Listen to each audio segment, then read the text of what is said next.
I was working on a script for my next video about a month ago, and while taking a break and just going through YouTube's homepage, I was recommended a video that stopped me in my tracks.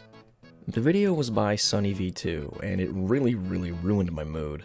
In the middle of getting my next video ready, I saw that Sunny had just uploaded a video on the exact topic I wanted to discuss, that being YouTubers who've passed away. Even the thumbnail used the creators who I wanted to use for my own thumbnail. In that moment, all I could think, so frustrated at all the time and research I had just wasted, was that SunnyV2 was the absolute worst YouTuber there was. Never has there been a creator who's done anything as bad as him. He's just the worst. He's evil. I mean, to get in my way and completely derail me like that, it's just the lowest of the low. Nothing could make a creator worse. Literally, there's absolutely nothing. There's just no kind of worse YouTuber. I swear to God. Oh. I forgot about the YouTube predators. And you know what though? That's typically how the bullshit goes, you feel me? Yeah, so I can't be the only one who's begun to notice just how common this trend of big YouTubers being outed as predators has become, right? Actually, I know I'm not the only one, as I've seen countless memes on the topic. It honestly feels like a dice roll these days whether or not your favorite creator is going to be a kitty diddler or not. The obvious ramifications a person should and will face when these allegations are confirmed true aside, there's the side effect of these events killing the careers of the people involved. And that thought in general got me thinking about just how different creators have ended their YouTube careers. Whether they stepped down a hero, lived long enough to see themselves become the villain, or, as I planned on discussing already, if their time was cut short somehow. So let's not waste any more time and get right into it. After you like and subscribe, of course. Every one of those and Melly here gets another treat. Isn't that right, Melly? So let's start with what sparked this idea. Controversy killing a channel. If YouTube was a video game, this would be the bad ending. Looking at a big creator who only a few days ago was outed, I'll use Dr. Disrespect as an example. For those of you who don't know him, Dr. Disrespect, or Herschel Beam IV, is a wildly successful YouTuber and before that, Twitch streamer. He has over 4.5 million subscribers and has been a beloved creator for well over a decade now. His iconic appearance, rocking a mullet, mustache, and sunglasses, has become iconic in the streamer landscape. He received all kinds of brand deals, partnerships with Gillette, Asus, GameFuel, and more. He had a few issues here and there during his time on Twitch, but the biggest incident came in June of 2020, when, seemingly out of nowhere, his entire account was banned, with the only info given being the fact that he had, quote, acted in violation of the community guidelines or terms of service. Dr. Disrespect himself really didn't say much about it, and after a brief 1-month hiatus, he began streaming again on YouTube. A little over a year later, Disrespect stated that he knew why he was banned from Twitch and planned on suing them, and by March of 2022, had claimed that they had resolved all legal issues with neither party admitting any wrongdoing. Jumping ahead now to June 21st of this year, and a bombshell was dropped by a former Twitch director of strategic partnerships, Cody Connors, on Twitter, claiming that Dr. Disrespect had allegedly been conversing in explicit conversations with a minor through Twitch's whisper messaging function. He further claimed that Disrespect was planning on meeting this minor at TwitchCon. Immediately following this, with a few others corroborating the claim, Disrespect was terminated by Midnight Society, the gaming studio he co-founded, along with other partnerships coming to a swift end. On June 25th, Disrespect officially came forward and admitted that the claims were true. To make matters worse, a former Twitch trusted safety employee with direct knowledge of the matter said that Disrespect had been made aware of the minor's age and decided it wasn't an issue. Which pretty much means he can't make the excuse that he was lied to about the person's age. So yeah, he's kinda screwed.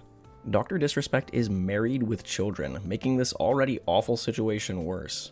He has since stated that he's taking a break from social media, YouTube, etc., the same thing we always hear, and he's adamant about returning, seemingly hoping this will all just be forgotten. And while creators such as Moist Critical think he'll be able to unfortunately return rather unscathed from the incident, I sincerely hope he's wrong. It's a sad thing learning that a creator you once found really enjoyable is a member of the cupcake-enjoying society. So if being outed a child predator is the worst way to see your favorite YouTuber's career end, then what's the best way? Well, personally, there's no creator who I think better represents a perfect departure than the one and only Matthew Patrick, better known to you and me as MatPat, and the creator of the YouTube channel /show MatPat, best known for his YouTube channel Game Theory, has a whopping, if you combine his 3 other channels, 40 million subscribers and over 10 billion views. I could go into extreme depth on MatPat's time on YouTube, but frankly his success is so staggering and his accomplishments so varied that it would need a video all on its own. What needs to be known, however, is this. MatPat started Game Theory in his early 20s, and from then until now, as a 37-year-old, he's provided endless entertainment to millions of people worldwide with his sometimes outlandish, sometimes surprisingly accurate, and always very entertaining videos. Whether it was discussing Five Nights at Freddy's on Game Theory, trying to predict the story of Avengers Infinity War on Film Theory, or even seeing how long a person could survive in a grocery store alone on Food Theory, there was no limit to MatPat's creativity and drive. A lot of people grew up on his videos, myself included, and he sparked passion for games, film, science, acting, and more. The guy never got himself into any controversy either. He simply grew along with his channel and talents, got married to his loving, supportive wife and business partner Stephanie, and now has a child with another one on the way. MatPat is easily one of the most beloved creators the platform has ever and likely will ever see, collaborating with the likes of PewDiePie, Markiplier, MrBeast, and countless more. It was announced rather suddenly in January of this year that in March, he would officially be stepping down as the host across the various channels he owned, instead passing the torch to his dedicated teams across the platform. He and Stephanie had been discussing the idea for years, and it had officially come time to pull the plug and move on. Matthew achieved everything and more he wanted from his time as host of the Theory channels, and despite choosing to step down and spend more time with his family, and pursue other creative endeavors, he did also state that he would pop by in videos now and again. But for the most part, as of March 9th, 2024, MatPat's role on YouTube has come to an end. After a 10-week mega marathon of content, he stepped down and passed his channels and his creations onto the respective teams he had built and fostered for years. No controversy, no trouble. Just a man who gave YouTube everything he had and more for over a decade, built an enormous and dedicated audience, and stepped down to enjoy family life. If that's not the YouTuber good ending, I don't know what is. I mentioned earlier that being a predator is the worst thing you can hear about a YouTuber you love, but that isn't entirely true. While YouTube predators' channels may die, they themselves normally don't. However, a YouTuber themselves dying isn't that uncommon, and there are many such cases of very large YouTube creators dying. The impact of some of these deaths is immense, and I want to mention 2 different creators here, so each will have to be a bit brief, but each are important in their own right. To begin, I want to mention Ed Gould, the creator of the internet show Eddsworld. Ed Gould and Eddsworld itself are more important to me than I could ever explain. It was him and his show that made me want to be a YouTuber more than anything else. One could argue that Eddsworld started way back when Ed was in primary school, where he would draw comics of himself and his playground friends under the same title. From there in secondary school, Ed would begin learning how to make Flash animations, and slowly but surely converted Eddsworld into an animated format, as well as landing on who the main cast would consist of.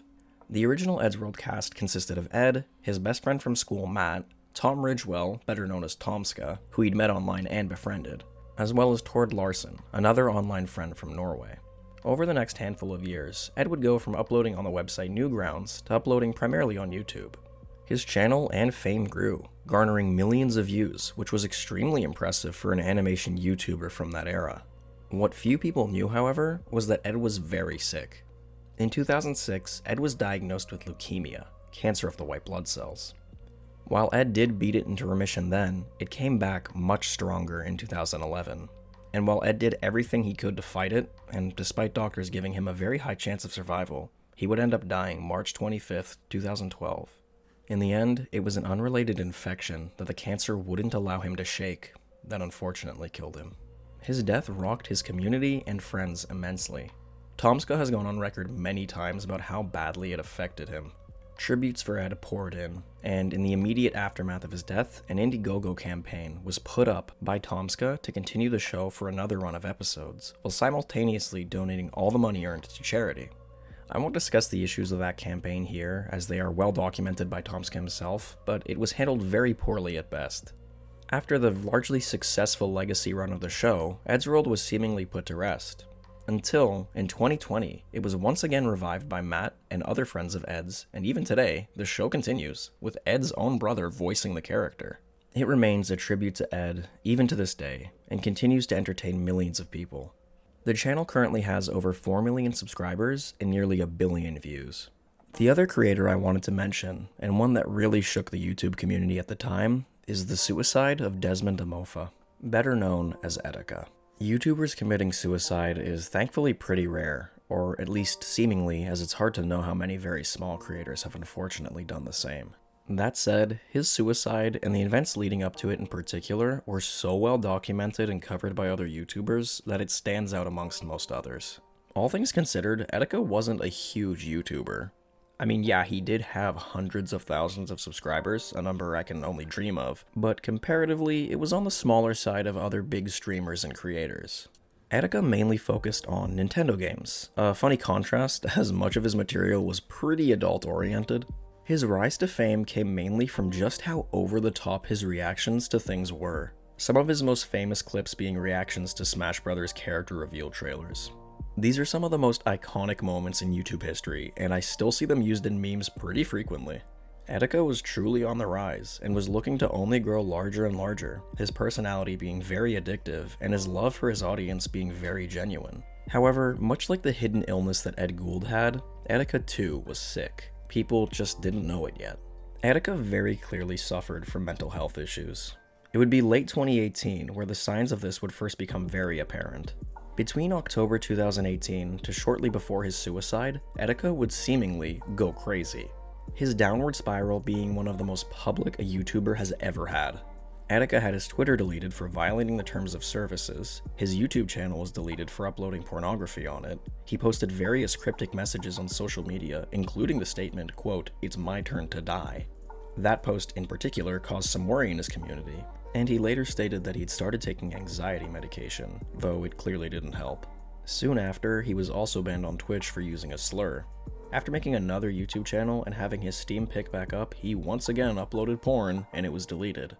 Following this, he tweeted on a new Twitter account about suicide a lot, claiming he would, quote, "shoot himself in the head." After these series of tweets, he was hospitalized.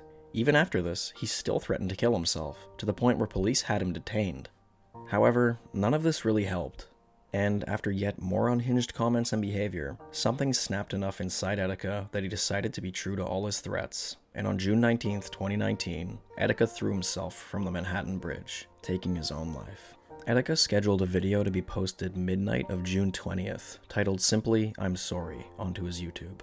The video depicts him walking throughout the streets of New York, apologizing to those he's hurt, the fact that he felt he had to do this, talking about anime, and more.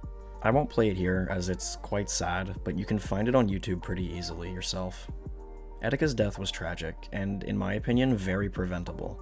People made fun of all his meltdowns and erratic behavior a lot before his death, and quickly realized the mistake after the fact. Nowadays, I see nothing but love for Etika, and sympathy for his struggles, so at the very least, he has that. So, sorry that got a little bleak there at the end, but those are just a few ways a YouTuber's career might end. It was a little bit of a downer, I am sorry. I obviously didn't mention every possible outcome, some people just kind of stop uploading, but you know, it is what it is, you know, I just wanted to talk about a few creators that I really liked, so yeah. Hope you enjoyed the video, and I will see you guys in the next one. Peace. Subscribe for Melly. There we go. Yeah, there it is. Hey. Hi. Howdy. Hello.